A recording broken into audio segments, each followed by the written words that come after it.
Yo guys, what's going on? Robert Warshack here, and we've got a lot of stuff to unpack today. This will be the first video that gets released among the new stuff, the year of the Hydra. This is really exciting with the rotation, the new expansion hitting, the core set changing, and now a special event a week up until the expansion release, Sunken City, April 12th. We have some cards that were recently nerfed that are reverting back to their buff state. The first one being Kanye. Just to announce, this event will only be up until the expansion comes out on the 12th, and then obviously the event will end, and we'll see the rotation occur, which was the last three sets: Dark Moon Fair, Ashes of Outland, and Scholomance. They're gone into Wild. We have the core set that's obviously going to be changing as well, and then obviously the cards that got changed and buff in this will not be there in as well. So there's some big stuff basically until we get to the new expansion. So I'm assuming that the meta, whoopsies, is not going to be stale for that 1 week where everybody's just waiting for the new stuff, right? So we have Kanye going up to his old stats. We have quite a few cards that are getting it reverted, and the meta is probably going to be kind of insane. So he goes from a 3-4 to a 3-5. Not the craziest here. This card isn't really played in any of the meta decks currently, but there's a chance now that he can be weaved into Fell Demon Hunter, or maybe something like Aggro Demon Hunter, which we have quite a few Aggro Demon Hunters getting buffed. Quite a few cards getting buffed there that we could see. So this is one of the many buffs that we're going to get. Again, don't know how huge this is going to be, but I'm sure it'll make some sort of impact if Aggro Demon Hunter does come back. The next one is going to be the Corsair Cache. Some of these images were kind of hard to get, the old and the new with the arrow and stuff, so don't mind me just editing on the fly. I know this was provided to me prior to making this video ahead of time, so we'll see what happens. These pictures are good, don't you guys worry. All right, Corsair Cache was actually insane with the old Bomb Warrior package. So that's originally why it got nerfed from giving it the +1/+1 to just the 1 durability. But now we have the 4 mana 3/3 axe that becomes a 4/4 now in Control Warrior, which is like actually pretty massive. We also have quite a few of the other weapons in like Pirate Warrior. The 1/4 turns into a 2/5. So now you have a 1 mana deal 10 damage weapon coming out of that thing right there, which is actually insane as well. So Corsair Cache, really good, really good card here, and it's going to be fantastic in the Warrior decks. The next one of my favorites, and a card that I think should have been reverted a long time ago, the Priestess of Fury. This card saw basically a shit ton of play at its original stats at a 7 mana 6/7. You keep seeing me look over here because that's where like my card stuff is and OBS and all that good stuff. I had to jerry rig this whole thing together to get it out on time. So huge stats here. Used to be a super played card, very powerful. It's basically a free fireball split among all your enemies. It can go face, it can hit their minions, and it's in a really decently statted body. And then they nerfed this card down to 5 health, and then it just became really easy to kill. But that 7 health mark is actually kind of annoying to deal with, especially when you can bring this card out much earlier now with like Sigil of Reckoning and things of that nature. So this card now, Big Demon Hunter, looks kind of juicy. We'll see what other good Demon Hunter cards that do get reverted, and if a decent amount do, we could see some Big Demon Hunter until the new expansion does release. So Priestess of Fury back in action, and nerf, or a rebuff I've been saying forever. Like now this card's just fair. Like before this card was too good when Hearthstone was like a while ago and it wasn't so like power crept. Now that we have like the most powerful Hearthstone we ever had, like this isn't that big of a deal, right? Like this is just now a competitive, semi-competitive card. The next buff is actually insane. These are huge amongst another one that we're going to go over just a little bit later. So we have Evocation going back down to 1 mana. So if you encounter flow this card just once, it goes to 0. And it going to 0 is super important because there's a lot of very cheap and a lot of like expensive mage cards that you couldn't weave all together in one turn because this costs 2. Like, so if you got Rune of the Archmage, you can't really play it unless you're at 10 mana. Same thing with like Deep Freeze and things of that nature. Now you're going to be able to play those cards, which is really big. So Evocation and another card that you're going to see a little bit later is going to be pretty nutty. And then we have Solarian Prime. So this guy is going a huge, huge undo buff nerf. However you want to explain it. It got nerfed and then it got buffed. So I know you. This guy is at 7 mana. This is actually insane. We have Studies and Mage, which can find a bunch of primes. We have like Potion of Illusion, which can make more primes.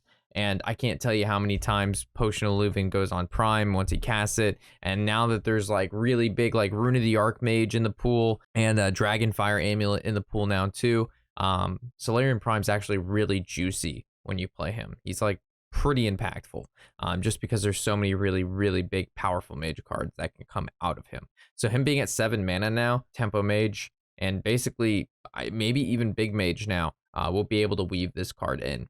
So 2 huge mage buffs here. We have Apotheosis. This card was a really big problem card for quite some time.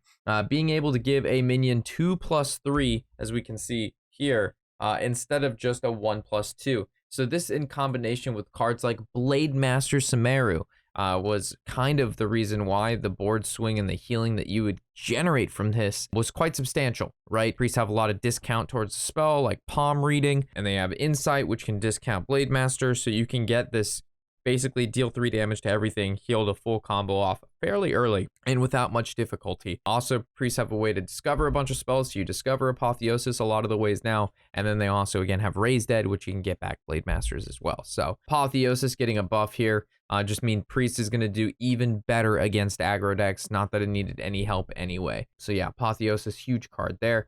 All right, so I got some like really scuff version of this right here. Don't be minded by the scribbles.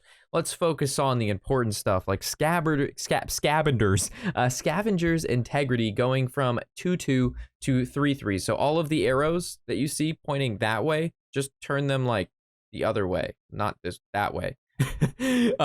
So Beast getting 3/3 now is quite huge. It got nerfed pretty quickly once it released with that 3/3. Really good in any sort of face hunter, mid-range hunter, control hunter. This is like basically an auto include into any hunter deck now. So pretty insane. We also have the Imprisoned Scrap Imp. It was found in Zoo. Zoo doesn't even really exist anymore, but it gave +2/+2 to everything in the hand, and then it went to 2/1. So I don't know how much the extra health is going to be for a current deck that doesn't really exist anymore. But hey, yo, maybe it will come back, because that one card, probably not. Taking a look at the Blackjack Stunner, it used to cost 2 more when you bounced it. Now it's 1 more.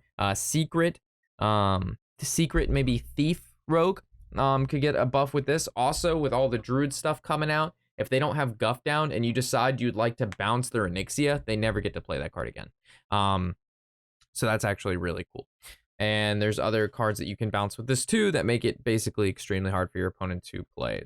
It's a sap on a stick, and it was really good. Very annoying to play against. Like basically when this card was popular, Dragon Queen Alexstrasza was popular, so you like bounce Dragon Queen, she cost 11, and you'd never be able to play her again.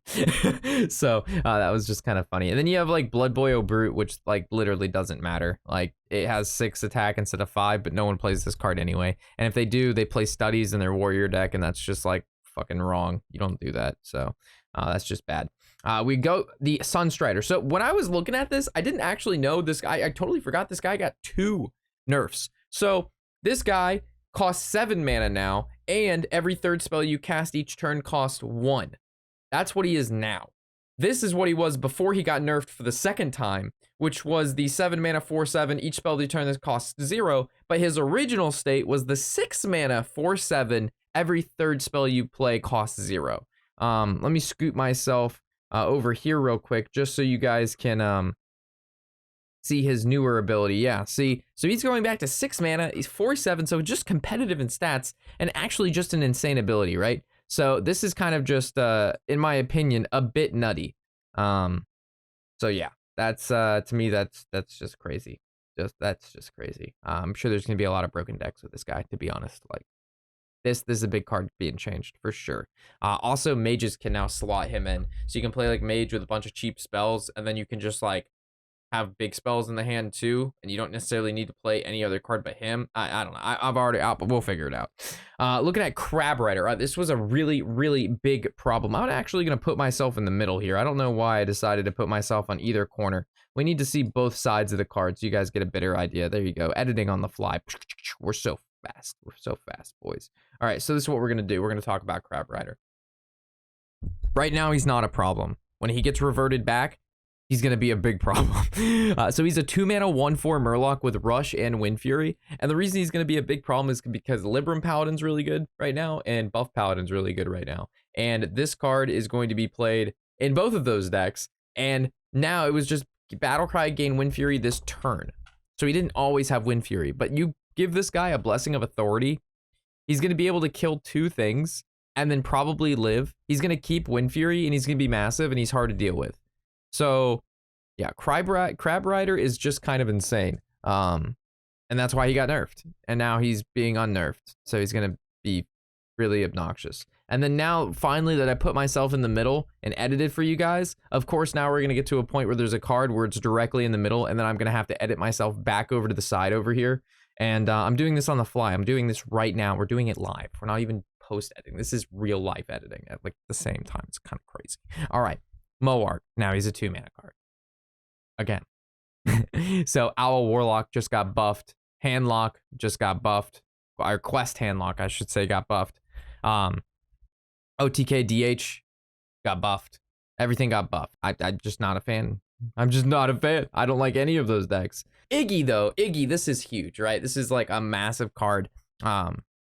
It went from, for those of you, I didn't have like an image of what it went through. There's a problem finding some of these images with some of these cards with the nerfs that happened. But anyway, it's a 6-mana card right now, and it has a 4/8 in stats, and it's going to be moving back to 4 mana, and it's going to be a 2/6 in stats. And while this card isn't really played right now on ladder, with the revert to Moarg and the revert to Il'gynoth, Quest OTK DH is instant. I can tell you it's going to come back. It's going to be one of the best decks, period, because it OTKs on turn like 6 to 7. It's basically like a faster Muzaki Mage deck, and that's kind of impressive. And it has more survivability and a higher skill ceiling as well. And it doesn't rely on Incanter's Flow, like, at all. So OTK Quest DH is going to be like fucking nuts. I can just say that right now. This deck is going to be like, granted, like, you have to be, I would say, a decent-ish player to pilot this deck. So if you're like, you know, brand new to Hearthstone, I don't recommend you playing OTK Quest DH. But if you're anywhere like in the basically goal, I'd say plat to like legend, you're going to play against players playing this, and it's going to be very, very powerful. So Quest OTK DH is back, and I'm gonna edit this like, oh my god, I'm so let's get this shit. Yo, Deck of Lunacy. This was what I was talking about earlier when I was talking about Mage, particularly the Evocation and the Solarian Prime. We have Deck of Lunacy going back to 2 mana. And Incanter's Flow, that we didn't really see much of that getting reverted back, which is good. But Deck of Lunacy going from 4 to 2 is massive. We're probably going to see some Cthulhu Lunacy mages again. I would not be surprised if that happens, just because this is just such a significant nerf back. And there's not really that many great mage decks floating around right now. You have like Muzaki Mage, and then like, what else? Nobody plays Quest Mage. There's no, there's Big Mage or whatever, Big Spell Mage, but that's more of a meme than a competitive deck. So Deck of Lunacy is going to be nice random stuff again very soon. We have Dreadlord's Bite. So we were mentioning the aggressive Demon Hunter decks hitting the floor again. I honestly forgot this card got nerfed as well. It went from 3 attack to 2 attack, and it's now going back to 3 attack. I think it's a pretty good weapon. Now that Kanye got nerfed, and then Kanye got unnerfed, and this got unnerfed, maybe that's enough for aggro Demon Hunter to make a little comeback here. So we'll see. We don't really see that much of aggro Demon Hunter, but maybe this is just the small boost it needs to be able to push through that amount of damage again. But it does have that 1 mana 1/3 weapon, which is also really good. So we'll have to see. I don't know how big of the change this will actually be. Same thing with this one. Lore Keeper Poolcelt. I also forgot that this guy got nerfed. He got nerfed around, I think, the same time as like Turtle Mage, which thank God the deck was fucking awful. For those of you who were around during Turtle Mage, holy Tortolian dude. Oh god, with the oh god, it was so bad. It was a worse Shadowwook deck, but it was just as obnoxious, and only the smoothest players played it. But yeah, poor Poolcelt going back to like 4 mana. I don't know what decks or like what this impacts too much. But with all of these reverts, we'll probably maybe see stuff with it we didn't see in this meta, given that all of these cards are going back to their original states, right? And then like all of them had got nerfed at different times in Hearthstone. So I think that's what makes the biggest deal here with these changes, right? Is that all of these cards got nerfed slowly over time. So not at one time were all of these cards at full strength during, you know, the latest point in the game where we have the most cards, right? So I think that's what's going to probably shake things up the most. While some of you may think the meta may not change at all, I think there's actually going to be quite a few things that pop up this last week that didn't exist prior, given the fact that these cards all got nerfed at different times during the life cycle of this meta. So our next card, Shard Shatter Mystic. This goes in Soul Fragment Demon Hunter. This deck doesn't exist right now. First, because it sucks. And second, because of Shaman, Wailing Caverns, or whatever it's called, freezing your face basically every turn. It's impossible to attack with a weapon. And that's one of the things that makes Demon Hunter really hard to win right now, along with Druid and all the armor gain, right? So Shard Shatter Mystic, I don't think this is going to make a lick of difference. This does not matter. But something that does matter is Guardian Animals going to 7 mana instead of 8 mana. This is huge. With the amount of ramp that we have right now between Guff, Overgrowth, Bloom, GA / Survival of the Fittest / Clown Druid, I think it's going to be kind of nuts. This being at 7 mana is huge. Like, it may not seem like that big of a deal, but holy shit. This is like a really big deal because that card was broken. Like, this card's still kind of broken. It felt really good to play it, and now it's going to feel even better. Taking a look at Imprison Anton. This guy, this big old chunky boy, costs 6 mana. Not anymore. This guy costs 5 mana now. Not really sure if he's good or bad. We have the Priestess of Fury, reverb. I keep saying reverb, rechange, rebuffed. You know what I'm saying. And this guy going to 5. Thing is, most of the time you're playing Sigil Reckoning on 5, or you're coining Sigil Reckoning, and then, like, I don't know. And you don't even really play this guy in Big Demon Hunter. And then, like, do you play this guy now in Big Demon Hunter because he got nerfed 1 mana? Maybe, because it gives you a turn 5 play, and then on turn 6 you go like Skull, or you place something else like the 6 mana 6 or like 9/3 or whatever the hell it's called when it dies it summons a demon. So we'll see. I don't really think it'll make that big of a difference, to be honest. I don't really see that many people making or to be playing Big Demon Hunter based off just those 2 changes. But you know, we'll see what happens, you know what I'm saying? But Imprison Anton, he is a very powerful card. He's a 5 mana 10/6 that does 10. He's insane. He's just the dormant for 2 turns. Like, living that long is like a big deal right now. And then, yeah, it's mainly just living, and Big DH doesn't have like a huge amount of survivability. However, a card doing fantastic and living long enough to play it, Jandis. Fantastic mage card, fantastic rogue card, going back to 5 mana instead of 6. This card is insane. There's a reason that this card got nerfed, and there's a reason this card saw a ton of play, and coining this on turn 4 is quite a powerful swing. And on top of that, the 5 drops right now are just really, really powerful in general. I mean, Muzaki's at 5, you got Ogremancer at 5, you got the Teacher's Pet at 5. There's just a really large quantity of great 5 mana minions that you can roll that do a variety of whether it's Death Rattle, Taunt, have a great stagnant ability. You've got the Cultist that pulls out the 5/8, so you can high roll this card so hard. But you also could low roll. But most of the time, I feel like people high roll. Like, it just seems like a really good card, and it going back to 5 is pretty nutty. Rogue just got a hell of a lot better, and we'll see where this slots in Mage. Looking at Hyabess Allura, so this card originally got nerfed because of the combo you could do with the Murloc card, which would allow you to basically summon a field full of Murlocs on turn like 4 or 5, depending on if you had coin in like first day of school. You could coin this and then first day of school, and then it'd cast the spell in your deck, and then all of a sudden you would basically win. But now this will probably just see play in maybe Buff Paladin with, you know, Crab Rider in there as well. Because it being at 4 mana, 3/6 is pretty competitive in stats, and almost every single Paladin card in the deck involves some sort of buffing mechanic, right? So no matter what hits this card, you're happy. If a Libram of any kind hits it, you're satisfied, and if a buff hits it, you're satisfied as well. So I think this card now at 4 mana makes it quite competitive in my eyes. And then we have the last card, which honestly has the scuffest writing possible. Like, I for some reason could not find an image for this to save my life. This is the best we got. For those of you who don't speak Scribble, I got you. It's a 4 mana, originally 2/6 that got nerfed, as we can see here, to 2/4. It's a taunt, it's a spell burst, gain control of a random enemy minion with 2 or less attack. So originally this with Wave of Agony was like really game changing. We're talking like this card was the most annoying 4-drop your opponent could play, and Wave of Agony would just take your minion. And this was during a meta where like Dragon Queen Alexstrasza was played, and you had a bunch of big dragons out. There was just a bunch of really decent, sizable minions that you cobalt, and then you just steal it. And then it's just like, okay, well, I guess the priest wins. Like, it was crazy. Also, a 4-mana 2/6 with taunt against aggro decks was just a competitive stat line, right? So this card was very good. I don't know where it weaves into this meta. There's a lot of very aggressive decks out there right now that don't really care too much about a 2/6.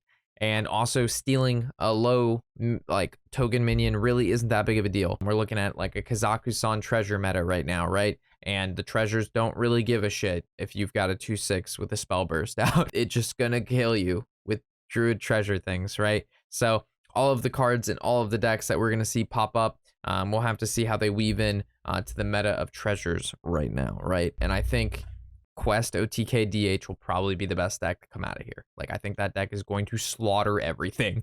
I really, really do. I think Quest OTK DH with Loganoth is going to absolutely be the best deck for a week, and it's going to kill everyone.